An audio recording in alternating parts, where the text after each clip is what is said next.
વડોદરા શહેરના આજવા રોડ વિસ્તારમાં ઠગાઈની ચોંકાવનારી ઘટના સામે આવી છે। નાગા બાવાના વેશમાં આવેલા ઠગોએ એક વૃદ્ધ વેપારીને આશીર્વાદ આપવાના બહાને ગળામાં પહેરેલી સોનાની ચેન અને હાથની વીંટી પડાવી લીધી હતી। આ ઘટનાની ફરિયાદ બાદ બાપોદ પોલીસે 3 શખ્સો વિરુદ્ધ ગુનો દાખલ કરીને તપાસ શરૂ કરી છે।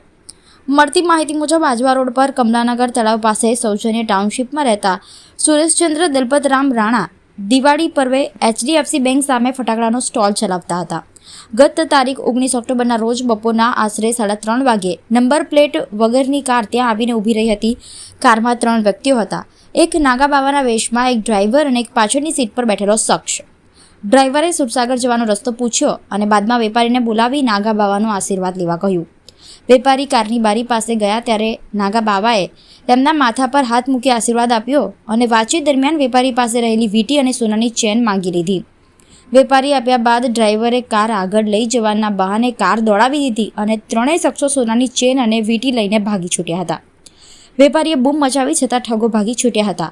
ઘટનાની જાણ થતાં બાપોદ પોલીસે નાગા બાવાના વેશમાં આવેલા શખ્સ સહિતના 3 ઠગો સામે ગુનો દાખલ કરી તપાસ શરૂ કરી છે। એ માર્કેટ બાજુથી આવ્યા અને સીધી ગાડી અમારે છે ને લાઇટના થાંભલા પર અમારે ફટાકાની દુકાન હતી ત્યાં આવીને ઊભી હતી અને પછી એને મને કહ્યું કે સુરસાગર કઈથી જવાનું, તો મેં કહ્યું કે અહીંથી પાણીગેટ થઈ અને સીધા સ્ટેટ નીકળી જવાનું એટલે સુરસાગર પહોંચાશે। પછી શું ઘટના બની? પછી એને મને છે ને એ પેલા પાછળવાળાએ છોકરાએ કીધું કે ગુરુજી આવ્યા છે, એને આશીર્વાદ લઈ લો એમ કે તમને સાક્ષાત આશીર્વાદ આપવા આવેલા છે એમ કે। તો પછી એને બારીમાં મને બોલાવ્યા બારીની અંદર અને પછી એને આશીર્વાદ આપ્યા અને ત્યાં પછી મારી પાસે પહેલાં છે ને મોબાઈલ માંગ્યો, મોબાઈલ હાથમાં લીધો અને આમ તેમ ફેરવી અને મને રિટર્ન આપ્યો। પછી ત્યાં પછી ચશ્મા માંગ્યા કે ચશ્મા દેખાવ, તો ચશ્મા કાઢીને આપ્યા, તેમ તેમ ફરીને પછી પાછા મને રિટર્ન આપ્યો।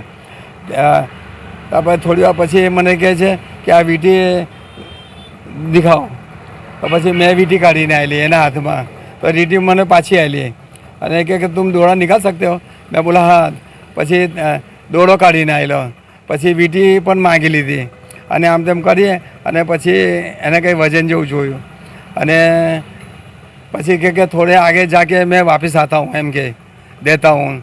ત્યાં પછી જે ગાડી કાઢી ત્યાં પછી આગળ નીકળી ગયો, પછી આવ્યો જ નહીં। કઈ બાજુ ગયા હતા ખ્યાલ છે તમને? એ પેલા કમલાનગરથી CM સ્કૂલ આગળથી આમ પાણીગેટવાળા ટર્નિંગ પર વળી ગયો। ઘટના કયા દિવસની છે, કઈ તારીખની છે અને ફરિયાદ ક્યારે નોંધાઈ?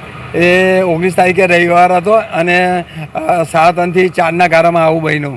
હા, એ દિવસે 5 વાગે નોંધાઈ હતી। તરત જ અમે સુરસાગરથી આવ્યા એ વખતે અમે પોલીસ ચોકીમાં ગયા હતા।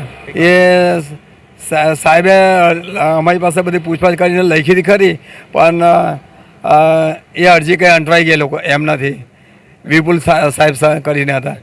એ હવે ખોરશે તારે હવે ખ્યાલ આવશે ને કે ગાડીનો નંબર નથી, હવે એનું મોઢું દેખાતું નથી, તો ખોરું કે અમારા સૌજન્ય ટાઉનશીપમાં G105 નંબરનું મકાન છે અમારો ફટાકડાનો સ્ટોલ HDFC બેંક પાસે લાગેલો હતો।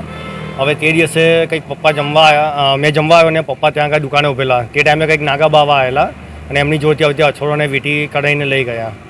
હવે એમની જ્યારે રિટર્ન આવ્યા ત્યારે મને કીધું કે દેવેન્દ્ર ફટાફટ આપણે ભાગવું પડશે, પેલો ગાડીમાં માર્યો આવશે, અછોડોને વીંટી લઈને ભાગી ગયા છે। એટલે અમે એનો પીછો કરતા માટે ત્યાં ગાડી ગયા, ત્યાં આગળ કોઈ ગાડી મળી નહીં અમને ને ગાડી રિટર્ન હાઈવે તરફ નીકળી ગઈ। ફરિયાદ ક્યારે નોંધાઈ? ફરિયાદ અમારી 19 તારીખની આસપાસ લખાવેલી છે, પણ પાકી FIR અમારી આજે સવારે નોંધણી થઈ છે। એટલો બધો સમય લાગ્યો? હવે એમાં કંઈક એમને ડિટેલ્સ મળી નહીં, કાં તો કંઈક એમનાથી અરજી ખોવાઈ ગઈ કે એનું શું હશે એના વિશે પૂરો આઈડિયા નથી, પણ અમને જાણ થઈ કે ભાઈ તમારે પાકી FIR લખવા માટે ઓનલાઈન આવવું પડશે। એટલે પછી ઓનલાઈન કરી અને પછી પાકી FIR આજે નોંધણી થઈ। કેટલી આશા છે તમને પોલીસ સ્ટેશન પર કે અમારી વસ્તુ મળશે? હવે PI સાહેબે કીધું છે કે અમે તપાસ કરીએ છીએ। એમાં એક 16માં અમદાવાદ 16માં પણ કંઈક આ રીતની જ મેટર છે, સેમ મેટર જ છે। એ તારીખ કંઈક દિવાળીના બીજા દિવસની છે, એટલે ત્યાંની મેટર અને અહીંયાની મેટર બે સાથે સોલ્વ કરીને જોઈએ છે કે એમાં બંનેને જો સરખું લાગતું હોય તો પછી આપણે કેસ થોડોક વહેલો ઉત્પન્ન એ થઈ એવું છે। સરકારી પોલીસ સ્ટેશનમાંથી આગળ ખોવાઈ જવું કેટલું યોગ્ય કહેવાય? યોગ્ય તો ના કહેવાય, તો એમની જોડે જ હોવું જોઈએ, પણ એમને કદાચ એ વસ્તુનું જાણ નહીં હોય કે એમને કંઈક શું થયું હશે, તેમણે મને એવું કીધું કે તમારી અરજી તમારે ફરીવાર લખાવવા આવવું પડશે. તમને શું લાગે? શાયદ બંદોબસ્ત હોઈ શકે, કેમ કે તે દિવસે કદાચ એવું પણ હતું કે કેવડિયા કોલાની પાસે કંઈક એમની મિટિંગ હતી ને બધું કંઈક હતું ખરું, એટલે એના કારણે હોઈ શકે. શું નામ આપનું? દેવેન્દ્ર કુમાર રાણા.